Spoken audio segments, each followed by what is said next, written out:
Halo semuanya, hari ini kita akan menyelami sebuah topik yang luar biasa penting, yaitu sejarah panjang hukum pidana yang membentuk keadilan di Indonesia.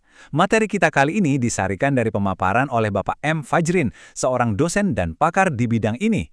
Yuk, langsung kita mulai. Oke, kita buka dengan satu fakta yang mungkin bikin kita semua terdiam sejenak. Pernah kepikiran nggak sih, kalau selama puluhan tahun setelah kita merdeka, kitab hukum yang jadi pegangan untuk urusan pidana itu ternyata peninggalan zaman kolonial? Betul, ini bukan main-main. Dan inilah titik awal pembahasan kita, sebuah perjalanan panjang menuju kedaulatan hukum yang sesungguhnya. Biar kita dapat gambaran besarnya, yuk kita lihat lini masa ini.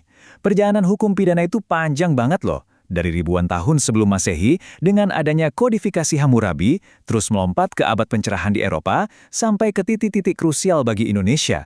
Tahun 1918 saat hukum kolonial diberlakukan, 1946 saat kita mulai mengadaptasinya, dan puncaknya 2023 saat kita akhirnya punya KUHP nasional.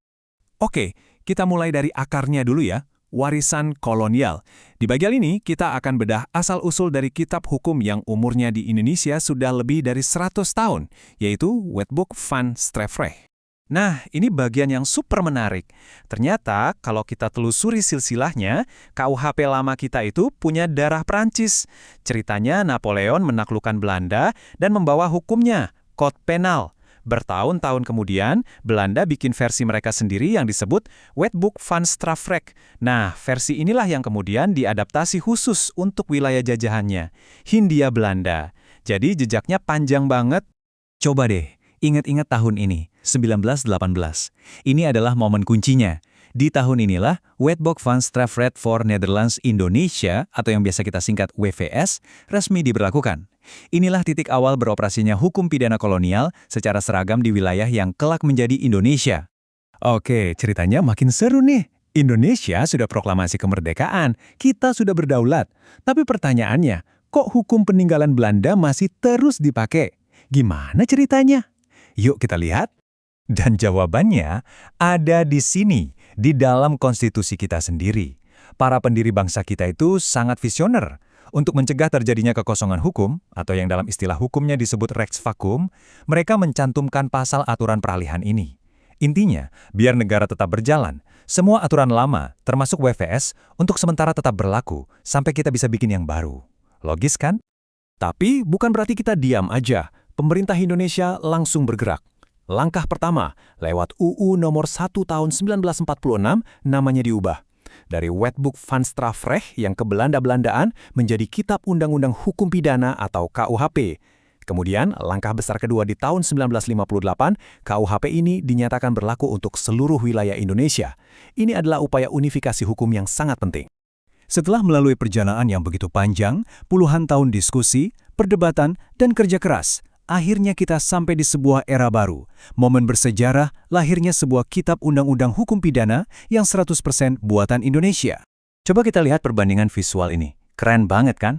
Di sebelah kiri, kita lihat hukum yang kita warisi, produk dari zaman yang berbeda. Dan di sebelah kanan, hukum yang kita ciptakan untuk diri kita sendiri. Ini bukan cuma soal ganti sampul buku. Ini adalah simbol pergeseran besar dari warisan kolonial menuju kedaulatan nasional yang penuh. Jadi, apa itu UU nomor 1 tahun 2023? Inilah dia, KUHP nasional pertama kita. Poin kuncinya adalah undang-undang ini secara fundamental memutuskan hubungan dengan masa lalu kolonial. Ia dirancang dengan napas dan jiwa Indonesia, berlandaskan Pancasila, dan mencerminkan nilai-nilai yang kita anut sebagai bangsa. KUHP nasional ini punya misi yang jelas. Ada misi dekolonisasi, artinya kita benar-benar move on dari cara pandang hukum penjajah. Ada misi konsolidasi, menyatukan aturan-aturan yang tadinya tersebar, dan yang tidak kalah penting, pengakuan terhadap hukum yang hidup di masyarakat, atau hukum adat. Ini sebuah terobosan. Eits, tapi tunggu dulu. KUHP nasional ini nggak langsung gaspol berlaku ya. Ada masa transisi selama 3 tahun, dan baru akan efektif sepenuhnya pada 2 Januari 2026. Kenapa? Tentu saja untuk memberi waktu bagi semua pihak, aparat penegak hukum, akademisi, dan masyarakat luas untuk belajar, beradaptasi, dan bersiap menyongsong era hukum pidana yang baru. Nah, kita tutup pembahasan inti kita dengan satu pertanyaan besar untuk kita renungkan bersama. Dengan semua perubahan fundamental yang dibawanya, bagaimana KUHP nasional ini nantinya akan membentuk wajah keadilan di Indonesia? Ini adalah pertanyaan untuk masa depan yang akan kita jawab bersama-sama. Buat teman-teman yang tertarik untuk mendalami topik ini lebih jauh, materi kita kali ini banyak terinspirasi dari karya-karya para maestro hukum pidana Indonesia yang namanya tertera di sini. Mereka adalah rujukan utama dalam studi hukum pidana di negeri ini. Terima kasih banyak sudah menyimak.